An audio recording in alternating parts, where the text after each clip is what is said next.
کہ آپ نے اس تقریب کا اہتمام کر کے میری عزت افزائی بھی کی ہے، میری حوصلہ افزائی بھی کی ہے، اور حقیقت یہ ہے کہ جب میں نے سید رسول صاحب سے وعدہ کیا کہ میں آپ کے گھر حاضر ہوں گا تو یہ نقشہ میرے ذہن میں نہیں تھا میرا تو یہ خیال تھا کہ ہم حاضری دیں گے، 5-10 منٹ یہاں بیٹھیں گے، پھر اگلے ایک پروگرام ہے اس میں ہم جائیں گے.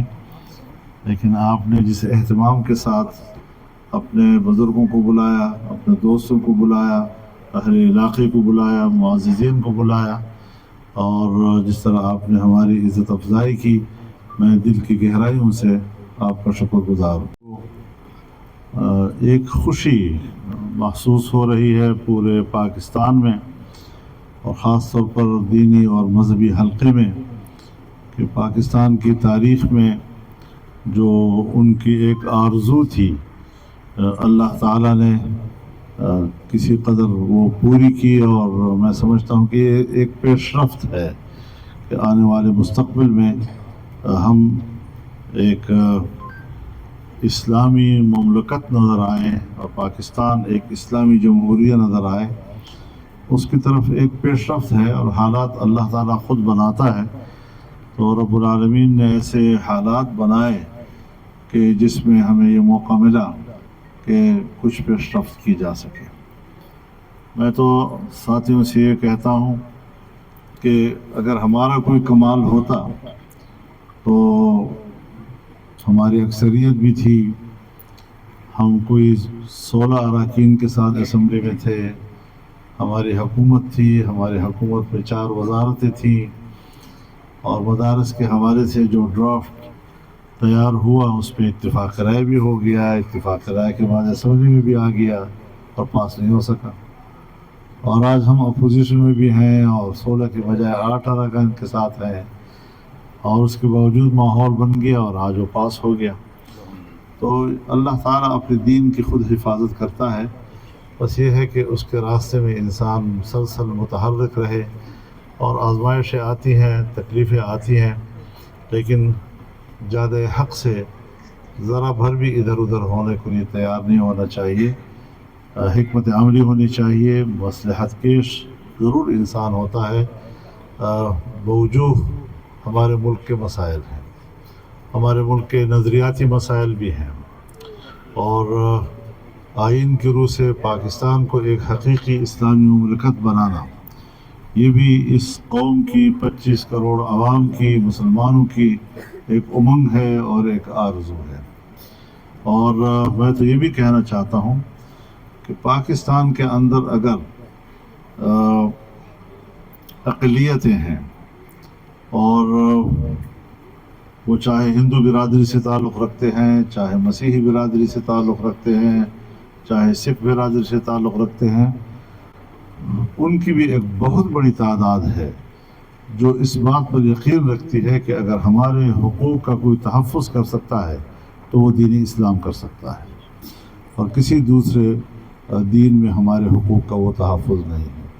تو اسلام ایک ایسا نظام ہے، جان اور جان سے متعلق حقوق، انسان کے مال اور مال سے متعلق حقوق، انسان کی عزت و آبرو اور اس سے متعلق تمام حقوق کا محافظ ہے. اور یہی ہم سے طلب کرتا ہے ریاست. نماز روزہ تو ہر ایک پڑھتا ہے، روزہ بھی رکھتا ہے، کلمہ بھی پڑھتا ہے، عبادت بھی کرتا ہے، خیرات بھی دیتا ہے، لیکن یہ انسان کے اپنے ذاتی اعمال ہیں. لیکن مملکت کیا چاہتا ہے؟ مملکت آپ سے 2 چیزیں، کہ ایک امن و امان ہو، اور دوسرا یہ کہ خوشحال معیشت ہو. اس حوالے سے دین اسلام ایک اچھی معیشت آپ کو مہیا کرتا ہے. میں نے تو اسمبلی میں بھی یاد دلایا کہ دیکھیے، جب اسٹیٹ بینک آف پاکستان مارد وجود میں آیا پاکستان بننے کے بعد، اور قائد اعظم محمد علی جناح نے اس کا افتتاح کیا، تو اپنے افتتاحی تقریر میں انہوں نے یہ بات کہی تھی کہ مغرب کا جو نظام معیشت ہے اس نے تو ہمارے لیے مشکلات پیدا کی ہیں. 2 عالمی جنگیں اور اس میں کروڑوں انسانوں کی ہلاکتیں، وہ تو اسی نظام معیشت کی وجہ سے ہوئی ہیں. اور اس نظام معیشت کو غلبہ دینے کے لیے انہوں نے انسانیت پر جنگیں مسلط کی ہیں۔ قائد اعظم نے ہی تو کہا تھا کہ اسرائیل یہ مغرب کا ناجائز بچہ ہے، اور آج ہم ان مقاصد سے کہاں چلے گئے ہیں۔ قائد اعظم کے رفقا نے پہلی دستور ساز اسمبلی میں قرارداد مقاصد پاس کی اور یہ طے کیا کہ ملک کو قرآن و سنت کی روشنی میں چلانا ہے۔ انفرادی زندگی ہو یا اجتماعی زندگی، اسے اسلامی تعلیمات کے تابع کرنا ہے۔ تو یہ سب اصول ہمیں دیے جا چکے ہیں، لیکن ہم نے اپنے اس وطن عزیز کے بنیادی اصولوں سے منہ پھیر لیا تھا، اور جمعیت علماء اسلام جو اس راستے میں جہد مسلسل کا نام ہے، جس نے ایک لمحے کے لیے بھی نہ حوصلہ ہارا، نہ اپنا سفر روکا، آگے بڑھتے گئے، اور اس سفر میں اللہ نے ہمیں یہ دن دکھایا کہ آج پاکستان کی اسمبلی نے واضح طور پر لائن کھینچ دی کہ 1 جنوری 2028 سے ملک کے اندر ہر قسم کا ربا کا کام ممنوع ہو جائے گا اور ختم کر دیا جائے گا۔ نعرہ کہ جی 28 تک کیوں؟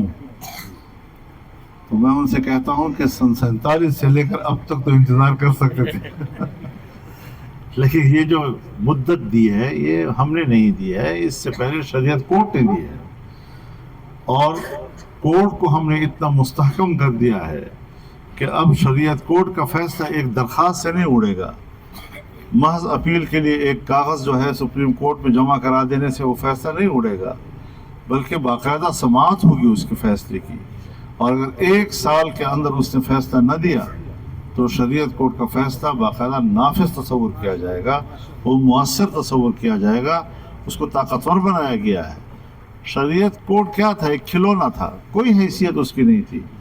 شریعت کورٹ کے اندر کے جو جج تھے وہ اپنے کورٹ کا چیف جسٹس بننے کے اہل نہیں تھے، باہر سے چیف جسٹس لایا جاتا تھا اور ان کا چیف جسٹس بنایا جاتا تھا۔ اب اس کورٹ کے اپنے جج اپنے ہی کورٹ کے چیف جسٹس بن سکیں گے، اور ایک مستقل کورٹ کی حیثیت اس کو حاصل ہو گئی ہے۔ تو اس کو ملا کے پھر آپ دیکھیں کہ یہ فیصلہ کتنا طاقتور ہے۔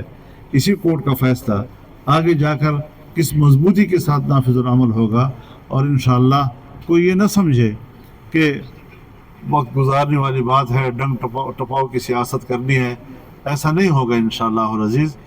اگر یہ ملک ہے، جمعیت علماء ہے، ہم زندہ ہے، تو کوئی مائی کا لال یہ نہ سوچے کہ وہ پاکستان کے اندر غیر شرعی قانون کے تحت اور حرام کاروبار کے تحت ہم پر سود مسلط کرے۔ نعرہ تکبیر!